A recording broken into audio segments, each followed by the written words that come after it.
কারণ বাংলাদেশের সঙ্গে যুদ্ধ ভারতের কাছে তো কয়েকদিনের ব্যাপার নয়, কয়েক মিনিটেই ফয়সলা হয়ে যাবে।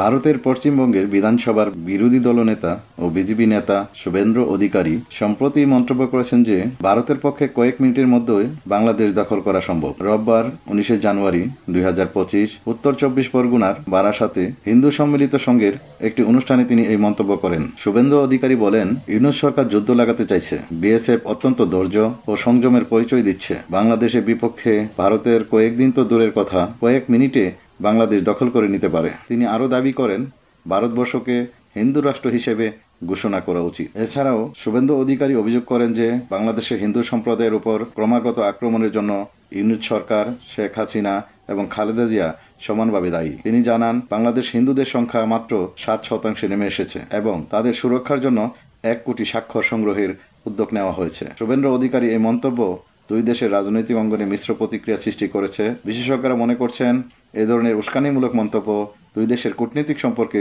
প্রভাব ফেলতে পারে। মূলত বাংলাদেশ নির্যাতিত সংখ্যালঘু হিন্দুদের সামাজিক, রাজনৈতিক ও ধর্মীয় নিরাপত্তা নিশ্চিত করতে ও অন্তর্বর্তী সরকারের উপর চাপ বাড়াতে ভারত জুড়ে কোটি মানুষের স্বাক্ষর সংগ্রহ অভিযান শুরু করেছেন পশ্চিমবঙ্গ রাজ্য বিধানসভার বিরোধী দলনেতা ও বিজেপি নেতা শুভেন্দ্র অধিকারী।